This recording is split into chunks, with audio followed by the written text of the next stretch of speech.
This is Sean Payton, head coach of the New Orleans Saints. What's with this Saints Happy Cast? This has to be the worst Saints podcast in the world. Ralph can't say anyone's name right. Andrew doesn't know football. Everyone has a hard time listening to Dave. And is Kevin even there tonight? The audio with this podcast, my God, the audio, it's painful. All right, everybody, welcome to another edition of Saints Happy Hour podcast. Thanks for joining us. It is a disaster, and I'm not just talking about the Saints secondary. This podcast, we had audio, video, everything issues, but we're here, we're live. Thanks for joining us. Dave, your dream of the hotline becoming magnificent is a reality. It is happening. So, Dave, let's start out with the thing that can make anything better, and that's beer. What are you drinking tonight? Oh, thanks for asking. Actually, I'm drinking. I got to look it up because I took a picture and then I threw the can away.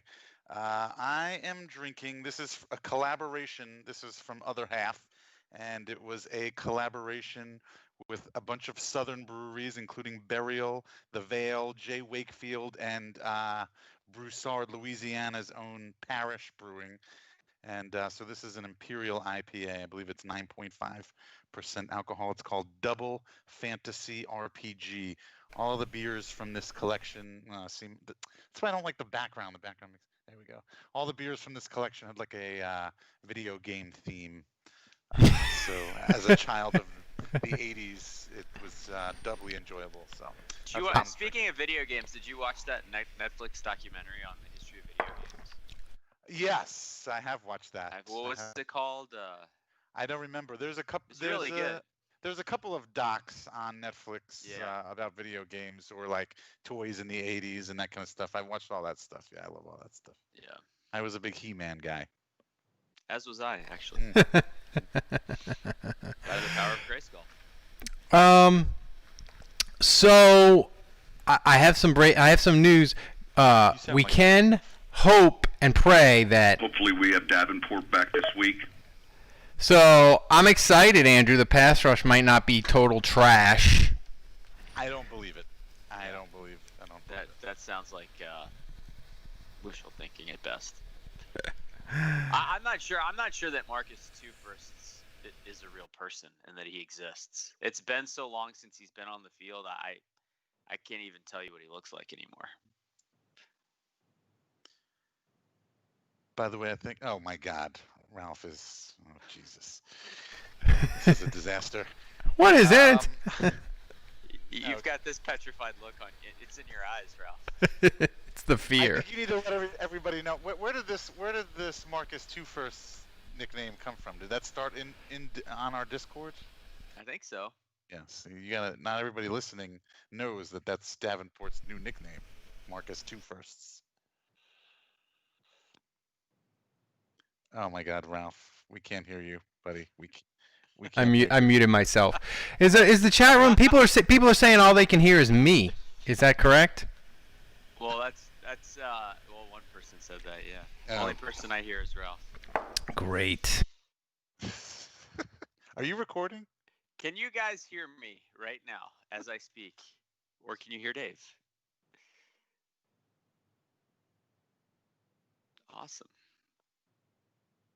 This is going great. It's going great. So, but here's the thing. Here's the thing with this defense, Andrew. And I said in my column on Channel 4 today oh, by the way, thanks, Dave. Tell everybody in the Discord channel that Eric Paulson just owned me this morning. Yeah. On the morning. Everyone says they can hear us. We're good. Yeah. So yeah. So Ralph, this is Ralph's. I take notes when I watch these videos. I take notes. Andrew watches the game film. He watches the all 22 of the Saints. The next day I do my Monday morning quarterback thing, and I take notes and watch the film for Ralph's interviews with Eric Paulson. And I gotta say, Ralph round one last week went to Paulson, and I gotta say, thought Malbro might make a strong showing week 2. Come back. No. Oh no, he is down now 2-0. Ralph. Where did you watch this? Did you watch this live? No, you watch it on his. You can go to his column, his Monday morning column, and they always attach the video to the top of his column. Can you fill me in on why he lost? Like, I am. If you would just be patient, I'm getting there right now. All right. Ralph made a joke that he would put a bag on his head if the Saints lost to Detroit, and Paulson was quick to say, actually, our producers had recommended that. To me, yeah. Walked right into it like a bird flying into a glass window. I mean, you just tossed up a grapefruit there. There was something else. Wait, there was something else too where he had another kind of a gotcha. I forgot what it was. Anyway, my phone rang. My alarm went off. Your phone went off in the middle of the interview. It was all downhill, man. I was like Janoris Jenkins. There's just penalty flags everywhere. He wasted no time pointing out your. So essentially, his audio issues are not mutually exclusive to this podcast only. Nope. His failures happen everywhere. By the way, I am drinking a beer that was sent to me by our patron Nick, and this is a wit beer, so kind of like a Hogarden or something like that. Very, very tasty. I think it's the official. I think I'm down making this the official Saints Happy Hour beer. Yeah. my cat just fell off the. Never mind. So I want to talk about. We have so much to talk about with this defense, but I want to talk about tonight, guys. Andrew, the sound for Payton tonight, at the press conference today, he was surly as hell.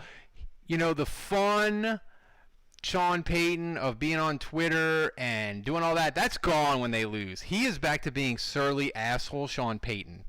And I want you to listen to his talk about the deep shots that Drew Brees didn't take. And this is classic Payton, I think, explaining to the media like they're a bunch of 2-year-olds why the Saints didn't throw the ball downfield. I think last week there were two plays specifically where had we had the protection clean like we wanted, he's going to make he's got two real good opportunities, but he's hurried. He's got to get off his spot. Shoot, this week in practice, I thought we threw the ball. He threw the ball down the field as well as I've ever seen him. We got a lot more coverage last night. Look, they're playing a real good complementary game right now. When I say that is a little bit of rope-a-dope on defense where they're going to keep the ball in front of them. We're going to have to be patient and execute sometimes the underneath passing game, but a little bit more split safety, a little bit more shell last night, which makes it a little bit harder then to get those shots down the field. I mean, the touchdown pass, it was in the red area, but the Dino post that he throws to Emmanuel was outstanding. That was right at the end of the half. I think those big play opportunities each week we're looking for, we have up in the script, but I wouldn't say coming off of the game last night there were those. I think last night we got a little bit more of a softer zone coverage, which forced him to go appropriately to the underneath throws. Yeah, I mean, that just sounds like shut the fuck up, you don't know what you're talking about, to me. Am I wrong? I don't know. That also sounds like a carefully constructed excuse for his boy. Well, he pointed out the touchdown pass. I think we mentioned it on our last night after the game. That was a good throw. That was a good throw. Freaking dart, yeah. You know, I was listening to the Pardon My Take guys this morning, and they noted, and I think I kind of agree with them. They noted it looked like there were a couple of times where Drew kind of cocked his shoulder and looked like he was going to maybe go downfield. You know, Andrew, I wanted you to, I don't know if you've looked at it already, but I mean, I don't know if this is an issue with Drew Brees not being able to throw downfield. I'm wondering if this is an issue of there's just nobody open. Our receivers are just not getting separation, and it's just not even an option for him to get rid of that ball. So look for that. I'm curious to see. I think it's a combination of lack of confidence in. So the thing about Brees is he throws with anticipation, right? And so a lot of times, he trusts no one more implicitly than Michael Thomas. And so a lot of times with Michael Thomas, the ball is being released as Thomas is breaking out of his route, right? So he's expecting him to be at a certain spot, and he is already in his windup, and he's already releasing the ball, knowing where Michael Thomas is going to be, and he just doesn't have that with Sanders and Traquan. And I think part of it is they're not open, but part of it he's second guessing, like, do I really let this fly and risk a turnover right now? Because is Emmanuel Sanders going to be in that exact spot? Can I actually trust that? Does Traquan really know what he's fucking doing out here? You know?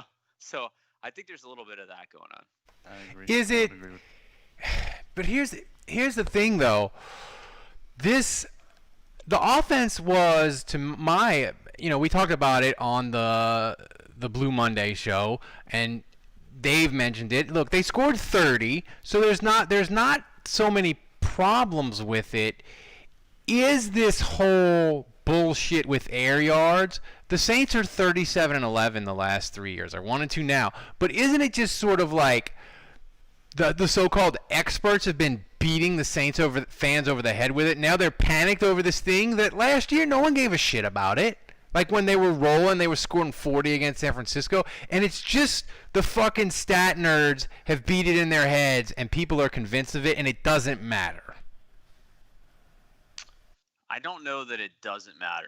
I mean, first of all, I don't know if any of you are watching Mahomes and what he did to the Ravens in that first half, and especially when we were this close to drafting him. I mean, I don't know how you can't watch that first half and be like, holy shit, I want that as my quarterback, based on what you said. The first thing I'll say about the Saints offense is any way you slice it, I mean, I believe that it's an effective way to play where you can win, but it's definitely not exciting compared to some of the other offenses out there. I mean, I'll say that. Like, you watch the Packers, you watch what Aaron Rodgers is doing. I think the Saints offense is a little less fun. So I think you just have some fans that just hate it because it's not sexy, and I don't personally, I like winning. So whatever it gives the Saints the best chance of winning, that's what I care about. But we're also not winning. So now we're not. Boring and we're losing. But this I is think not fun. There's an article on ESPN that's Barnwell, which is Ralph's guy, and Ralph loves Barnwell's articles. But I'll say this. I think he hit the nail on the head with a lot of stuff. And what he basically said was, look, the yards traveling in the air thing is kind of a useless stat. You can get by with shorter yards in the air if you're completing at 80%. And so when Brees has been at this historic clip where he's breaking records in terms of completions, he's like, the further you go down the field, the more your completion percentage shrinks. So it's okay to be more conservative, but you just got to be highly efficient and effective. And so his thing was the first 2 weeks, Brees was not accurate. He was not completing at a historic rate. So that was a concern. If he plays like he did against the Packers, where he completes 80% of his passes, then that's an efficient way to do it, and it's fine. So Barnwell's kind of tentative conclusion was, it's fine. Brees in this game is what Brees has been the last 5 years. And so, yes, I was concerned about the last 2 weeks. This week, it was more encouraging based on the accuracy. Okay, I mean, I said that last week after we lost. I mean, I've been banging that drum for the last 10 fucking days. Yeah, same. Emmanuel Sanders, he's a really good player. He's going to get it together. Was this Emmanuel Sanders coming out party? Was this maybe? I wouldn't say it's coming out party. More like a first date, kind of. Like they were finally kind of feeling each other out. Like maybe him and Brees had some nice long looks. Maybe a little petting under the table. No, but he looked good. Your boyfriend Dave looked good. Latavius looked really good running the ball. Sure did. So.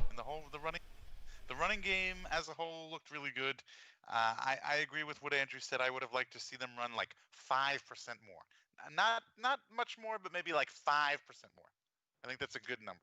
I picture someone listening to us for the first time right now and just thinking, well, they just called him Latavius. Well, these guys are idiots. They don't know. They don't know anything. They don't even know Latavius' name. our show is just, it's getting to the point where it might be more inside jokes about the podcast than actual Saints talk. It's like impossible to get new listeners at this point because you have no idea what's going on. Not true, Dave. We're gonna have over 42,000 listeners this month. That's not true. It's not accurate.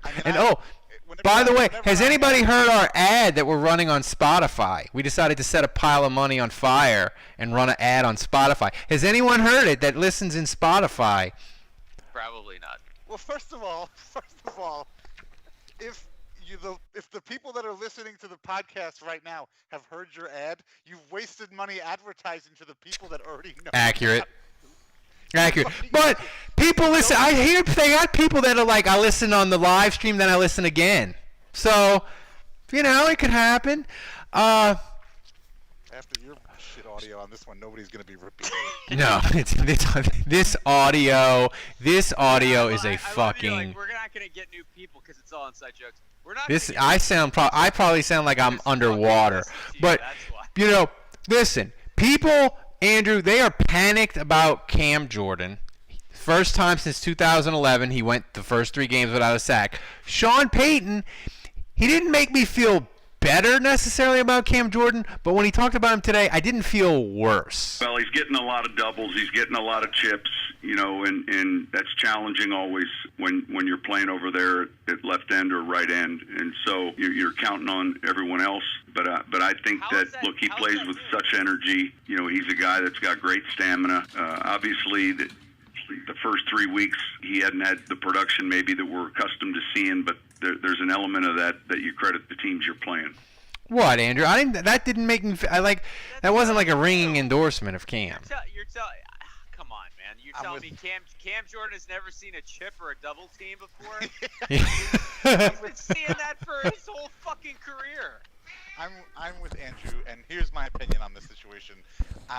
After many years of dissecting this organization, I feel like whenever there is a player, a really high quality player on the Saints team who's still going out there and playing, but he's not playing up to the level that he should be playing, it's because he's got some nagging injury. It's because he has some nagging injury. And I mean, we said it before, and I have no proof. I'm not saying I've heard anything. I'm just saying whenever at the end of the season, it's always like, oh yeah, Cam Jordan was playing with the torn whatever for the last 10 games, and we never knew about it. And I mean, let's face it. I said 2 weeks ago, I noted that Cam Jordan was playing in his 145th straight game. He's never missed a game. So a guy like that, unless it's an injury that's going to totally debilitate him and he cannot play, he's going to go out there and play. It's like that time. Remember when Shockey, he was limping in the locker room. He was on one leg. I just remember a reporter going to him and saying, Jeremy, are you going to play this week? And he just goes, you see me walking, don't you?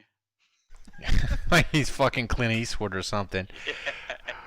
That was back when the Saints would be like, are they sending them to the doctor for the sports hernia in Philadelphia? Like that was the injury du jour because everybody was getting it. Yeah, those were the days. Yeah. God, I miss Shockey. The thing about that was before we just decided to go ahead and misdiagnose players.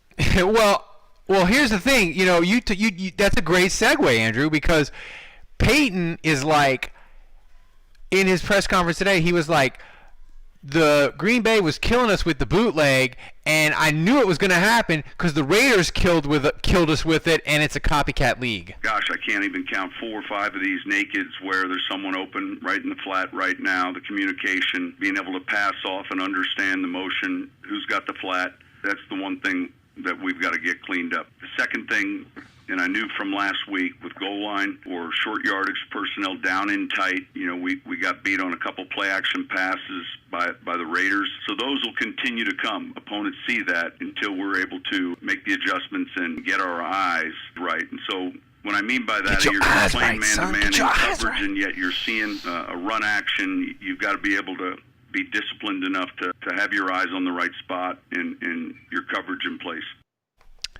I mean, I feel like Green Bay had 1,000 yards on Dude, play action boots. First of all, like Caden Ellis has only seen like 5 snaps all year, and every time he's in, it's goal line, and every time it's a bootleg to his side. They throw it to the tight end that he's supposed to pick up in the flat, and he bites too hard on the play action, and it's a touchdown. Like literally every time Caden Ellis is on the field, a tight end scores in the flat. It's freaking unbelievable. Oh my God. I mean, but here's the thing. This defense has been bad before, early in the year. Hell, in 2018. But are you more worried about this defense? And I'll start with you, Dave, because you're the king of the Dave Cariello panic meter, which we'll get to later in the podcast. It's made its triumphant return after 4 years of being on sabbatical in Europe. It's back. Yeah. But Dave, do you feel worse about this defense than you did in 2018 when they lost to Tampa? They should have lost to Cleveland, and Matt Ryan threw for 400 yards. Do you feel worse about it now than you did then?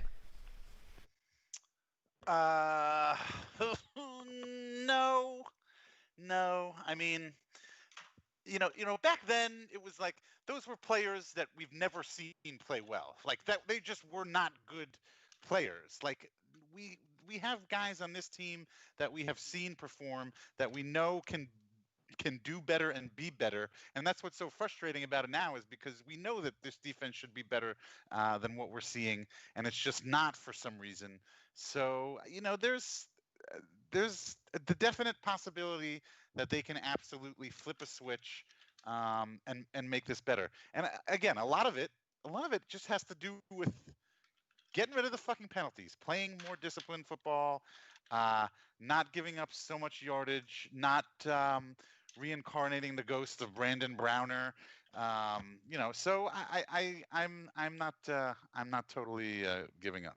Penalties were a theme tonight on your baby, the Hotline, Dave. We'll get to that a little bit later. Well, but that's the thing, man. They clean up the penalties, and look, the offense, that's all they got to do.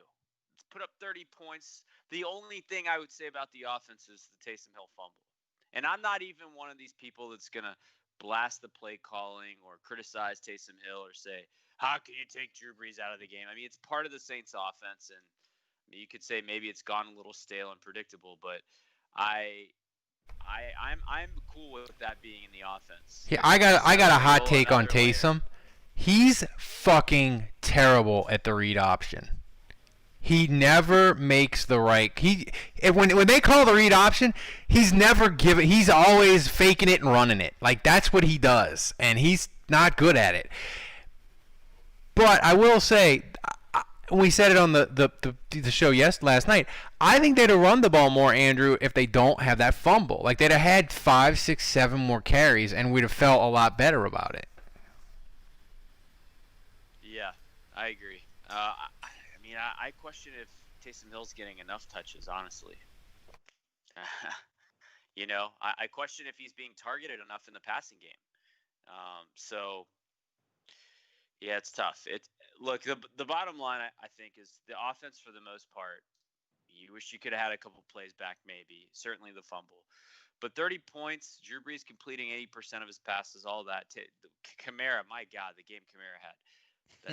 That's got to be good enough to win, and I can't help but think if you just clean up the penalties, that alone, if you just have those, they probably win. They're probably 3-0 right now. If you were to tell me right now that they have half the penalties that they actually committed, you cut that in half alone, they're probably 3-0 right now. Well, here's the thing.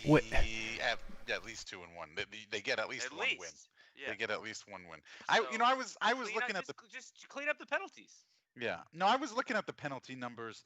The one thing is like it's not just the penalties. It's like the differential between their penalties and their opponents' penalties.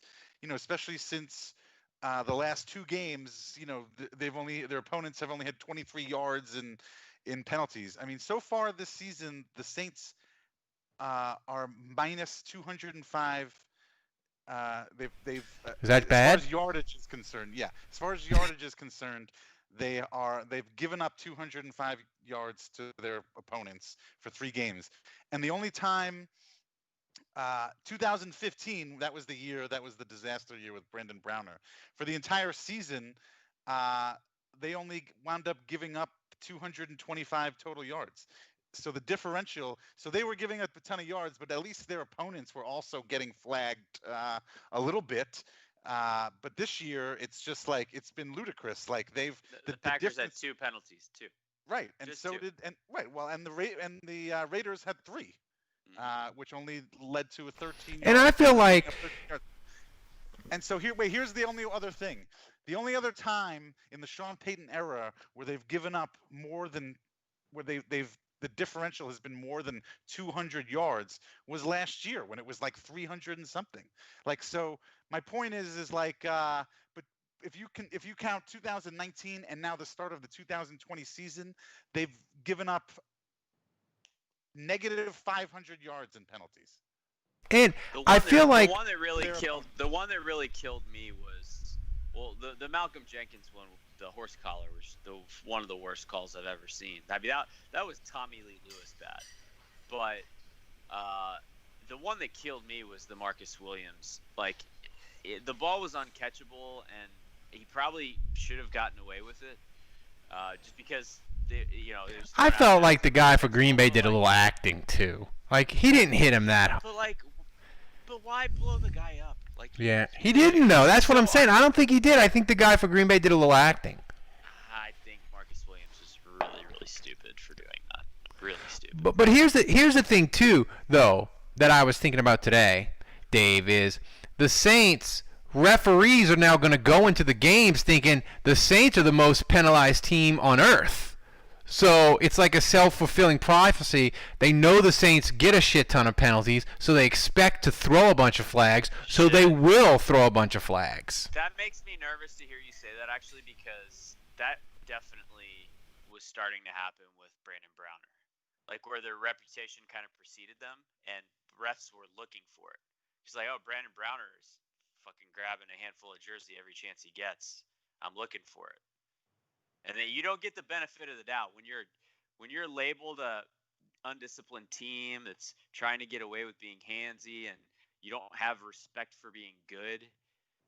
You develop that reputation. We saw that with that Rob Ryan team. Well, I mean, the secondary's fixed because Ken Crawley, a.k.a. Billy Bando, is back. He is back. I reached out to him. I asked where he was on the Twitters. No one responded, but I'm sure Billy Bando will be back. Dave, do you feel the comfort that Ken Crawley is now back at his home and he can rejoin this secondary shortly? Do I feel a comfort? Jesus Christ. I've never been more scared than I was when I read that story. It's the opposite of being comfortable. Jesus. Shit has gotten serious. The shit has hit the fan. It's kind of real. Dire situation. The Saints feel so bad about their secondary that we're one step closer to Ken Crawley seeing the field. Think about that for a second. How do you think that conversation went? Sean Payton is like, Loomis, Mickey, get me Crawley. Mickey, things are dark. We need Ken Crawley. Mickey was probably like, hey, get Sean tested again. I think he's got the Rona. He's probably running like 108 fever. He's delusional. He's hallucinating. It's going wrong. But this is probably my worst take of all, but I kind of like Ken Crawley. And you've had a lot of bad takes too. Yeah, I do. Yeah. Crawley. First of all, he's a UDFA, so you gotta take him for what he is. The dude was a starter for a while, and there was probably like a 7-game stretch there where a non-zero part of Twitter, Saints Twitter, was calling him a top 20 corner in the league. You remember those days? Yeah, I remember those days. I remember those days where they were like, Ken Crawley shut down Julio. They said that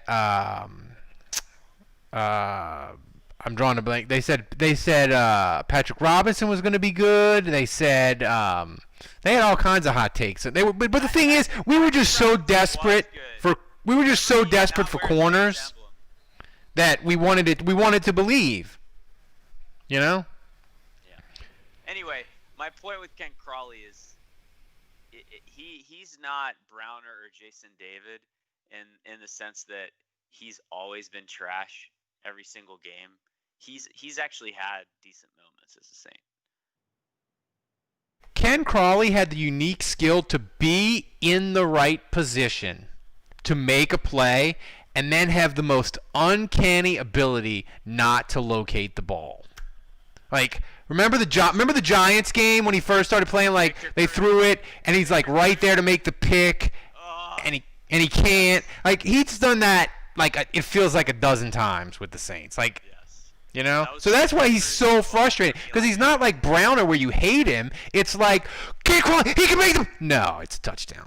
You know? It's a giant like tease or almost there.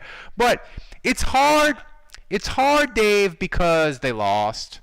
But Alvin Kamara, like, that performance last night, it's the best performance of his career. But where does it rank in, like, the greatest running back games we've seen out of a Saint in the last 5, 6, 7 years? 5, 6, 7 years? It's probably up there. I always like to go back to the Pierre Thomas 100 yards receiving, 100 yards catching in Chicago against the game. Bears. Yeah. Yeah, that against his hometown. Sproles in the playoff game against San Francisco was pretty great. Reggie Bush against the Cardinals. Yeah, Reggie Bush against that's a long 2009's a long time ago though, Juge. Yeah. Yeah, that's what I'm saying. You qualified it by saying 6 or 7 years, so we took a lot of those out of the running. Take Kamara's entire rookie season, pretty much. I mean, his Washington game was pretty amazing in 2017 when they made the comeback. No, but I mean, it's just amazing. Though. I mean, he really, you said it yesterday. I mean, he like levitates. He can walk on water. It's unbelievable how he sheds blocks, how he's able to do it. I mean, a lot of it is he's very smart and he is a very patient runner, and you can see it on that one run. He's not going full speed. He works smarter, not harder. He'll slow down. He'll wait for his block. He'll try to get his lineman or whoever, his downfield blocker, to set it up. So he doesn't have to be going. I wanted to spend half this podcast talking about that play. Like, that's the thing that pisses me off about this loss is that play was so awesome, and Eric McCoy has that ridiculous effort, hustle, and block, and Marquez Callaway and Josh Hill all throw ridiculous blocks.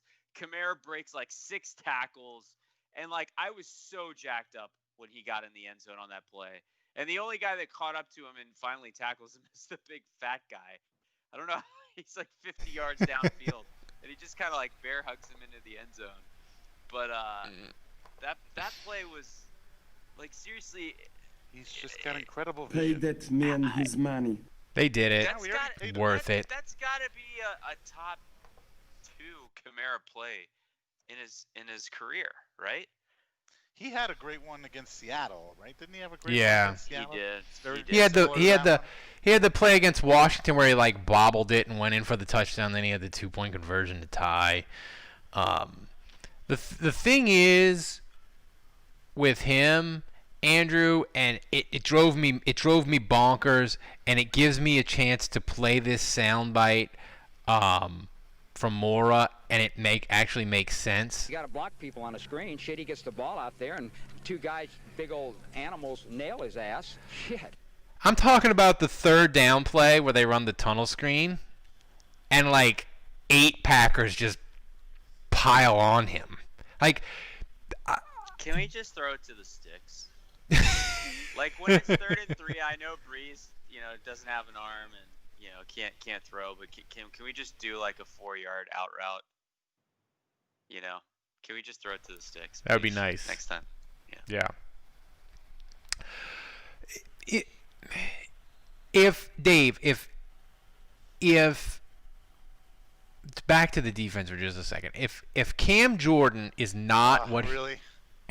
Yeah, if Cam Jordan is not what he has been, is this defense sunk because they won't have a pass rush? Yeah, actually, now that I'm thinking about it, maybe that's why. Maybe they weren't worried about a Marcus Davenport injury when they were going so hard after Clowney. Maybe they were worried about a Cam Jordan injury. Man, this is all play the X-Files music, man. I think I might have accidentally stumbled on a conspiracy here. Cam Jordan, you're a Cam Jordan truther. I think I just started the whole fucking movement.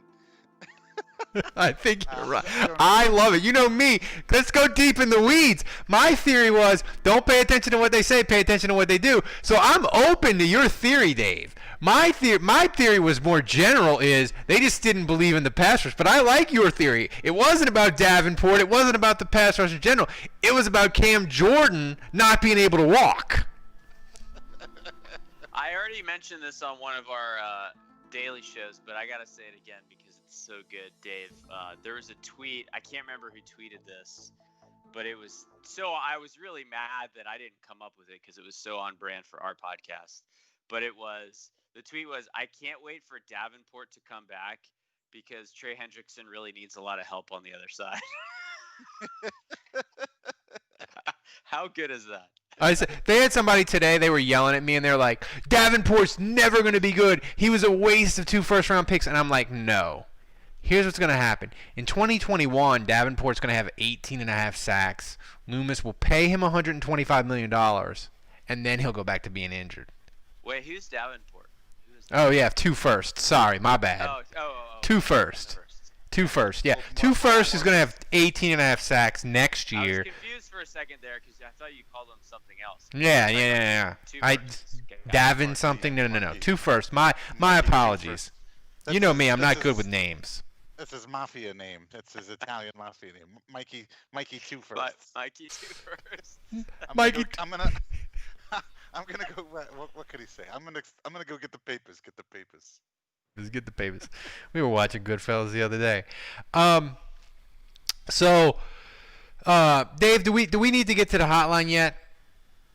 I don't know. We stopped talking about hockey ever since my Islanders are out, but Tampa Bay is not hockey. The team that beat my Islanders. Tampa Bay is 2.5 minutes away from winning the Stanley Cup, and I think this is going to be a really awkward moment because are they going to traditionally skate around with no fans? With the Stanley Cup? They just skate around the ring and no one's there. No, I wasn't talking about hockey. I was talking about the hotline, your baby. I know. All right. I just had to put that in. All right. Sorry. Go ahead. Sorry. No, let's get to it. But if you want to once again just take the time to. Well, you know the number by heart. I don't. So you tell the people. You have the number behind you. I can't see it, but tell the people. Hold on. Before you guys do this, I just want to throw one more Cam Jordan conspiracy theory out there. So Jason Champagne in the chat is saying that Jordan's not getting sufficient leverage at the line of scrimmage. You can see him getting stood up play after play this year. I will point out, I have noticed that Cam Jordan is standing up off the edge a lot more as opposed to being in his stance. I've noticed that, and it just feels weird because in the past he's always been in his stance. So I'm wondering if he has some lower back issues. Oh boy, here we go. We just started a rumor. I think I just cracked the case. Rumor mongering is fun. What is All this? right. Me in the shower? This is it. All right. Bullet rips off part of your head. So are we? The hotline all right. 210-595-0818. Put it in your phone. 210-595-0818. Put it in your phone now, so you have it whenever you're ready to call. Usually after a game, after a big win, after a loss, after a crazy roster. People were firing off hot takes before the game even ended yesterday. The hotline is it's molten lava spewing out of it from so many hot takes. We had so many. The first week we did it, I used basically all of them. This week I only used like a third of them. Like we had. That means you gotta bring it. That means yeah, you gotta bring it to get in. Yeah, you wanna get on the show. We need the hottest fire you can spit. Okay, we need cursing. We need.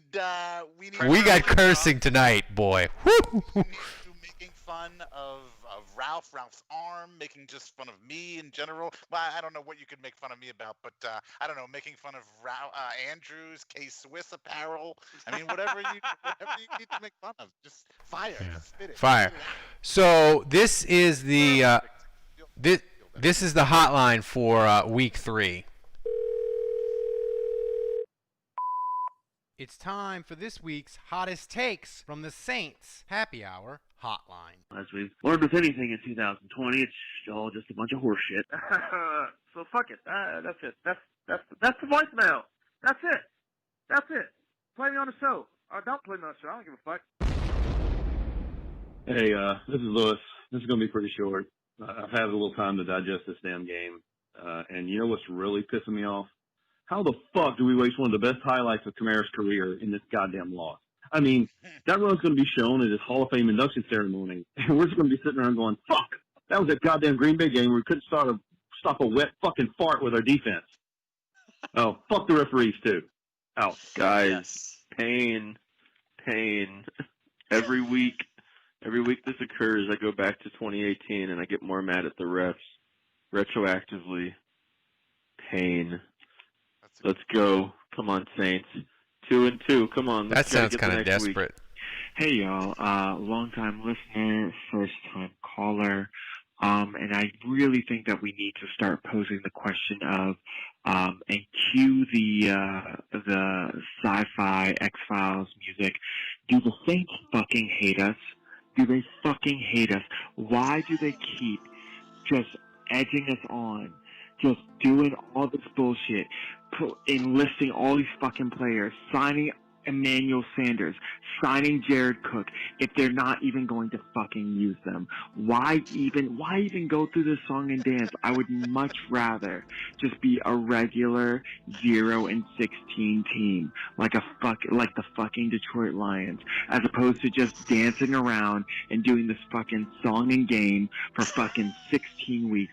I'm sick and tired of this shit. It's just ridiculous. All right, Dave, you fucking wanted to rant. God damn it. Fucking stop bugging me about this shit and putting the damn phone number in every single fucking group. Here's your rant. Stop fucking penalties. Fucking penalties. Cover the fucking flat.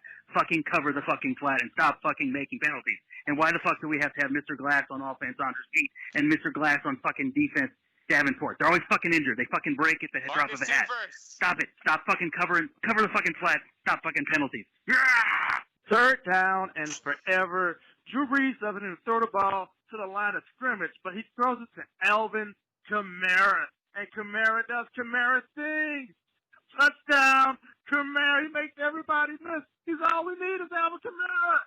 Alvin Kamara. I think that one came in like right after the touchdown. I gotta say, I disagree. We do need a little bit more than Alvin Kamara. Apparently, it's not enough. Well, you know, I do like the comment from Terroreek. He says, did Cam Jordan hurt his back after carrying the defense for so many years? Yeah, Nice. I think that's right. Nice. I mean, from 2014 through 2016, we had a running joke on this podcast. Whoever the Saints played, it was, well, as long as they can block Cam Jordan, they'll be fine. And they would have 3-4 weeks a year, right, where a team like the Colts, remember when they had Andrew Luck but they didn't have an offensive line, where Cam Jordan had 3.5 sacks and 2 batted balls, and we'd be like, they couldn't block him, so the Saints defense looked average. Wasn't it amazing? But Andrew, are we back to the defense being what is your thing? A punt feels like a turnover. And when you're on offense, you mean? Yeah. If you punt, it's a turnover. If you kick a field goal, that's a punt. Are we there yet? That was the dark times of 2014, 2015. Are we there? No, I don't think so. First of all, the run defense is still really good. So that's through 3 weeks, that's held up pretty well overall. So that's been maybe the one area that you feel okay about. Pass rush hasn't been inept. It's just kind of come and gone. You know, like they had 3 sacks in the first quarter against the Raiders. They got to Brady a couple times. So I would not – I mean, Hendrickson has had his moments. So I would not say the pass rush is completely devoid of existence. It's just disappears for long stretches. And then the secondary, like, to me, it's more about discipline and penalties than it is about straight up getting beat. I mean, they've definitely gotten straight up beat several times. But I maintain that if they just get a little bit more discipline, that's going to go a long way. So I'm not panicking at all. The thing I'm worried about, and I was telling you this off podcast or off air, Ralph, but I just think this is a must win against the Lions. They have to win this game. And I don't really care how they do it. Because the thing is, like, all this stuff, it's fixable. Gap discipline, penalties, staying in your lane, not over pursuing on a play action. Those are all coachable items. That is not talent issues. So I believe they can fix this. But the thing is, like, it's one thing when you're trying to fix these issues when you're 3-0 or you're 2-1. When you're 1-2, if you lose and you're 1-3, I mean, we've seen that movie. You know, they fight their ass off to get back to 4-4, and then they lose some steam and they finish 7-9. So they've got to win on Sunday, and I don't really care if they look terrible doing it. Like, they can always fix this down the road, and they'll be okay. But they've got to find a way to win Sunday and be 2-2. And so I don't really care how they do it. I don't care if they look great. But, like, we're at the point in the season where, like, you can't get behind the 8 ball in terms of your record. So if you want to have hope that they're going to play meaningful games later in the season, they you got to find a way to beat. You can't have 1 3/4. You know, you just can't. So we got some questions before we get to predictions. And by the way, because of all the technical issues and panic that I've had tonight, October 1st is the last day to get your 10% discount. Do it. We had a bunch of people do it today. You get 10% off if you sign up annually. That's a free month, and you get the booze bundle. That's like 2 free months. And oh, by the way, in spite of the post office and the coronavirus crippling America, our booze bundle is making it worldwide. Monadula got it. I don't want to butcher his name, but another guy, I think Bart in the Netherlands, he got it. Like we ship worldwide. You'll get your booze bundle. And Monadula, he got the Buford Jordan card. So sign up. That was clutch. So do you have a Jim Mora clip to play right now for that? I think what. Jordan, no? Don't put Ralph on the spot like that. Horseshit ball carrying. Horseshit ball carrying, I know that. Horseshit. There it is. So yeah, just like sign up and get your 10% off. You become annual. You save a ton of money. It's amazing. You should do it. October 1st is the final day to get the big juicy 10% discount. So we got questions in the Discord channel. Which, if you're a patron, by the way, get yourself in the Discord channel already. It's amazing. We are having so much fun. Oh, and I got this from the Discord channel from Sam Adams. He was at a restaurant and he was explaining Sean Payton, worry about your meat, to his son, and his daughter broke out in song. You worry about your meat. You worry about your meat. You worry about your meat. So, thanks for that, Sam. We appreciate it. He sent me that. So, question. This is music. Oh, yeah. God, I'm completely off the. This is Don't forget the round. We need the round stuff. There we go. Oh my gosh, Jesus! It's particularly horrendous tonight. It is, just like my audio. You're like, well, I don't know if it's that bad. All right, Andrew. This is from Bud Light Matt. How pro Saints should draft a quarterback would you say you are? This offseason? Yeah. I mean, I think Drew's retiring, so I mean, I don't know what pick we're gonna have, and I don't know who'd be available. You know, that's always part of the quotient. There is, do you have some guy fall into your lap that's an amazing talent and he's a corner, right? If we're gonna trade Lattimore or whatever, but yeah. I would.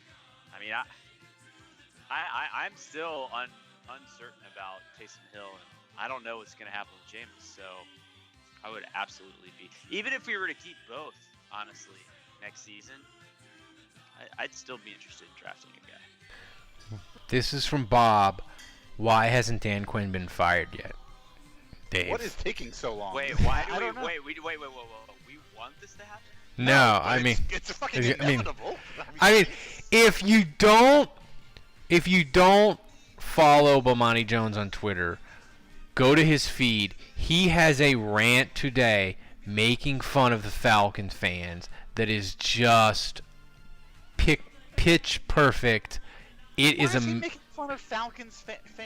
because he used they should punish. No, he makes fun of them because he's like, I used to be a Falcon fan, but I wised up and quit that narcotic. Join me. Why do you keep rooting for this train wreck? Your life will be better if you walk away. And he said, even if you can't walk away, admire me for being a better person than you, for having the strength to walk away from that train wreck. It's just amazing, so check it out. Well, there are a lot of people in this country that are dealing with drug and alcohol abuse. I think it's pretty much the same thing. You can't just walk away. It's a very difficult thing. So. Why would I walk with alcohol? Is like one of the top 3 best things in my life. I was gonna say, Ralph, what are you drinking? Did you? I have a big boy beer. I have the Dreamsicle. The Dreamsicle. Wait, that's not. Yeah. Whoa. I should have never said. I never said it's a big boy beer. I just, in relation to all the other stuff you were drinking, it was a better option. Okay, that's all I said. And it's still called a Dreamsicle. Yeah, you just took that and ran with it. We can't hear you. You muted yourself. Yeah. Ralph, It was that or Bud Light Lime. Ralph, have you tasted the wit beer from Nick yet? I haven't gotten it, I don't think. I don't think he's sending any to. Yeah. Because Nick understood that it would be wasted. On me. On the basic. I confused. Well, you're not getting any of mine, that's for sure. I'm drinking all of mine. Well, this is the last one. This is a question from Nell Chandler in the Discord. When betting on the Saints, how much do you spot the opposing team because of the bad refs? I try not to bet on the Saints, honestly. Well, I'm still in the Suicide League because you guys convinced me in the Discord to bet on the Packers, so I did it as an offering to the gods so that the Saints didn't work. You guys told me that's what it was going to take. Didn't work. I am the Saints this week in Survivor? I guess I got to do that. I'm perfect. It's a rare thing. I'm perfect in the Survivor pool because I'm just riding the Jets. I am riding the Jets until they buck me. They are just an abomination. The Jets could play LSU, and I would probably take LSU at this point. Like, the Jets are just an embarrassment. This is a tough one, Dave. This is from Saints Rabbit. How many more losses will it take for you to break out the paper bag? Well, Ralph, you said next week if the Saints lose to the Lions. Maybe. I might. So that's you. Me, look, this is, I think worst case scenario, this is a 7-9 team. When we go back to the 2013 or 2014, 2015 years, 2016 years. But at the same time, best case scenario, I feel like it's a 9-7 team, maybe a 10-6 team if we pull our shit together. We have to play the Chiefs. Jesus Christ. But this is we're fine. We're fine. We're okay. We're okay. We're gonna be okay. We're gonna be. One thing we haven't talked about yet is that I just want to point out a big factor in this game was Aaron Rodgers' hard count, and having no fans at that game, he just can't pull that stunt with fans being really loud. Yeah. You know, So, we also never talked about Demario Davis. We like to say nice things about Demario Davis, but have we not given Demario Davis a pass on jumping off sides twice on that hard count? That was a rookie move there. That was amateur. That was well, it was him once, and it was Cam Jordan the other time. Yeah, I mean, injury, because Cam Jordan's got that injury. Play the music. Play the Lower back. Yeah, I think Cam Jordan's got a lower back injury. Tell your friends. do I have the injury music? I don't think I have the injury music on the board anymore. We need to get in the Discord and run this by Balky, our resident doctor, Saints team doctor in the Discord, so he can pontificate, so he can opine. So I gotta find the Saints Lions odds. Does anybody know the spread on the game? I thought last I heard it was 3.5. Lions or Saints? Saints. But let me look. Oh, I see it. Are we going to Detroit or is it home? This is the weird thing about this whole pandemic thing. I have no idea whether it's a home game or an away game. It doesn't matter. I'm not going to go to the game if it's home, and I don't think that they have an advantage by playing it away other than the traveling. I mean, it's kind of fun to not have to. Actually, the spread I'm looking at right here says Saints 5.5. Whoo! So Andrew. Against Green Bay, for crying out loud. So they're definitely going to have a bigger. They're going to be favored by more against the Lions. Andrew, who you got? The Lions, they have no pass rush. They're bottom. They're like 21 in points and like 26 in points allowed. The one thing though, Matt Stafford usually carves up the Saints, but he doesn't have Golden Tate to roast the Saints anymore. Golden Tate, all-time Saints killer. Oh, dude, first ballot Hall of fucking Famer. Yeah. But so Andrew, who you got? Saints Lions. Saints 5.5. I'm gonna pick the Saints to lose. I went on a ridiculous run last year where I picked the Saints to lose like 8 weeks in a row, and they went 8-0 on that stretch. I don't know if you remember me doing that last year. That was because the Saints were just a good football team. It had nothing to do with you picking against them. Yeah. I don't So know about that, all right. So if I'm picking the Lions. I'm picking the Lions. 38-31. I think it'll be similar to the Packers game. Brees will look good, but the secondary, man. I mean, they're going to give up 500 yards to Stafford. God, I hate to hear that. I hate to hear that. And Marhson Lattimore is going to be benched in this game. He will be the dog of the game. Dave, I'm going to let you go last. This is like a reverse jinx thing. I'm trying this out. I got the Saints 34-13. The Lions are going to be what cures the Saints. They're going to get turnovers. They're going to pressure Stafford. He's going to make some picks. They're going to play great. And for bring him to camp. He looks like a star of the day for the Saints. My star of the day for the Saints, Emmanuel Sanders. He had a first date on Sunday night with Brees. They're going to take it to the next level on Sunday afternoon. They're going to go to like the zoo. Maybe Emmanuel Sanders will stay over the night. He's going to have 6 catches, $125, and a score. It's the Saints 34-13. Did you say the zoo? The zoo. They go to the zoo. It's like a nice. That's a good date spot. It's a good second date. You go to the zoo. You walk around.